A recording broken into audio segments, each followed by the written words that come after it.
didn't know it was me, did you? You know, I'm looking around at the church. I whispered to my friend ahead of me, there's a lot of gray heads back there. You're fine with it. That's a lot of us. We are the majority. We need some young people in here. I am going to start praying. I want you to help me. We need young people in here. No offense, we love you. We need you. We need young people. Bert, you need to bring your friend the next time you come up here. Bert and Mary have been witnessing to a young man that they met in their alley, and they've been bringing him to church. So bring him up here next time. He's young, he's only 33. His name is Daniel. Daniel? We'll pray for him. Cool. Okay, the story today we're going to talk about, you know what these are? Thorns. I don't even want to touch them because they were hard to cut. But we're going to look at some different thorns. You know the Bible, thorns, you know the Bible talks about thorns? Did you know that? Did you? We're going to read a text in a minute, but first I want to tell you, show you. Look at this one. Do you know what this one is from? Blackberry. Look at the thorns very closely. Don't they look like they've been just stuck on there? It doesn't even look like they're part of the plant. They look like they've been just stuck there. That's a blackberry. Those are wicked. This one is this one. This one's a salmonberry. Is it salmonberry? Yes, this one's a salmonberry. Look at the thorns on that one. There's a lot. So if you've had it like this, it would hurt, wouldn't it? But look at the thorns again. Look at them very carefully. They look like they've been stuck on there. They don't even look like they should be there. Look at this one. This one is really wicked. Look at it. It's just filled with thorns.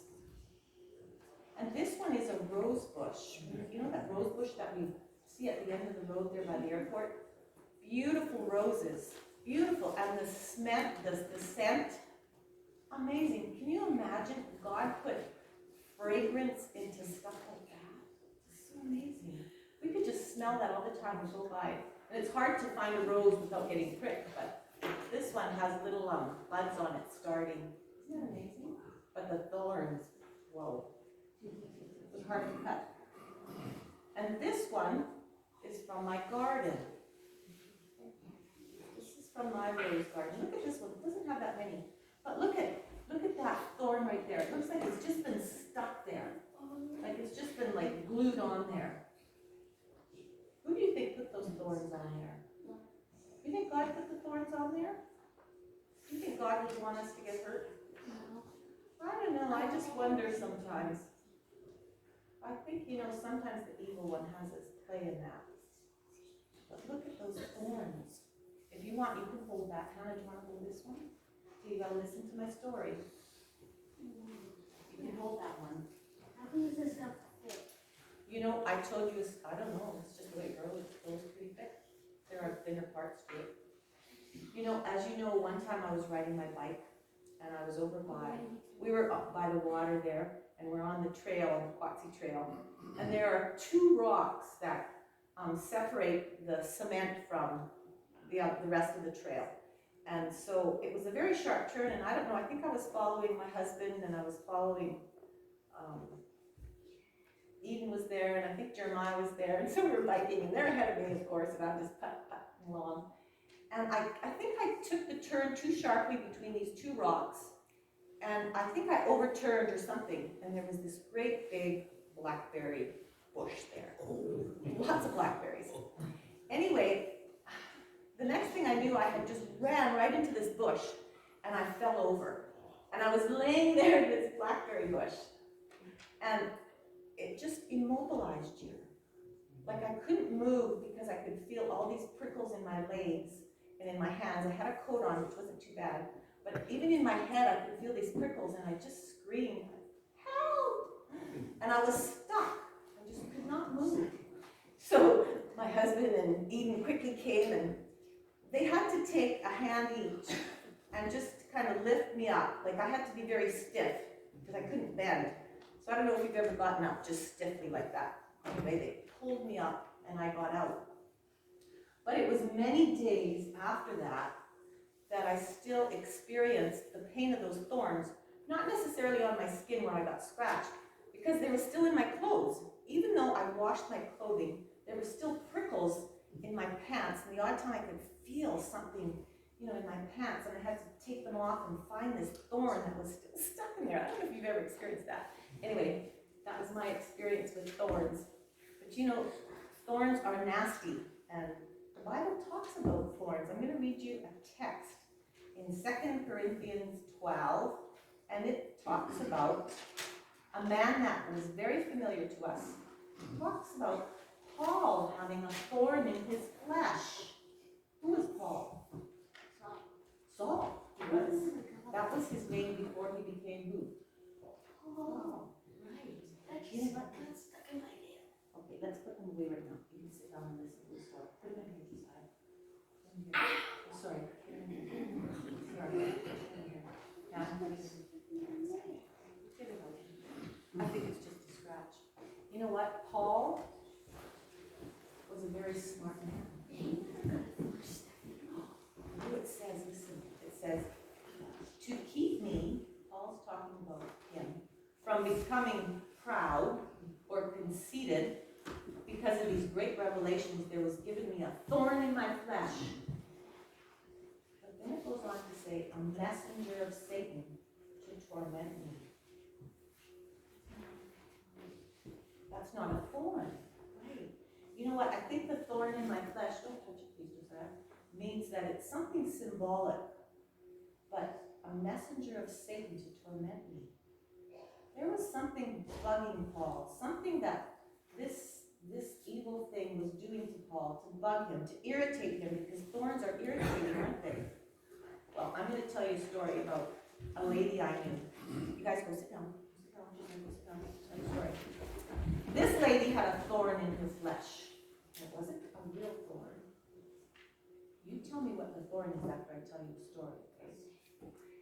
This lady had a neighbor, and she wasn't a very nice neighbor. This lady who had this neighbor was a Christian. But you know what? Sometimes between the fence line grows grass. Do you know how mommy's out there weeding in the summertime? She's weeding the garden and or weeding the grass, cutting the grass because it grows really long. But sometimes the grass from your yard goes through the fence, or the little cracks of the fence, into Jesse's yard. And sometimes there's weeds in there. Sometimes there's dandelions in there. Well, this lady, who was a Christian, her grass and her dandelions grew through the fence into this other lady's yard. And this other lady did not like that. So she would pull the weeds out and pull them over the fence back into the lady's yard. So all along the edge of the yard, along the fence line, there were weeds that were thrown back into her yard, into this next lady's yard. And this lady felt bad because she didn't want those weeds growing into her yard, but she couldn't help it. You know what? I'm so glad that I have my weed eater back. You know who my weed eater is? Who came back to us? Jeremiah. Because I don't like weeding along the fence line. Because I don't like carrying that big heavy weed eater thing. I can't even lift it, let alone start it.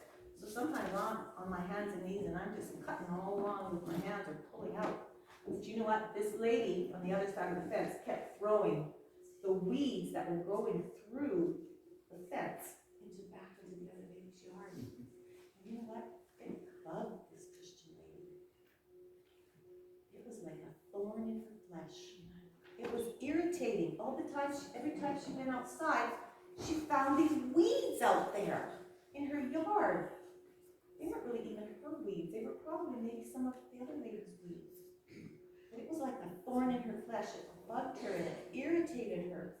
Have you ever had anybody in your life like that? Maybe that bugged you or irritated you? Well, here's another story. I knew a lady that was a singer, and I saw it on YouTube one time. She was a famous Christian singer, but she had a thorn in her flesh. And you know what this thorn was? Sadness. She would get sad a lot of time. Some people call it depression. She had this thorn in her flesh for many, many years. But the one thing that made her recover from this every so often was to sing Christian songs, sing to Jesus. And that sadness would go away. And then sometimes that sadness would come back. And you know, on this YouTube channel it said, how do you handle this thorn in your flesh, this sadness? And the lady said, I am thankful for this thorn in my flesh because it keeps me coming to Jesus. Wow, I thought about that. And I thought sometimes people like this lady who did not like grass growing in her yard and who was a thorn in this other lady's flesh, we can be thankful for. Because do you know what this Christian lady did all the time? She prayed for her. She kept praying and praying. And she kept coming back to Jesus. And so Jesus wants us to do that. No matter what kinds of thorns we have in our flesh, Jesus says, come to me because I will be the answer for your thorn in the flesh. And I will keep you close to my heart. So it doesn't matter what kind of thorns we have in our life.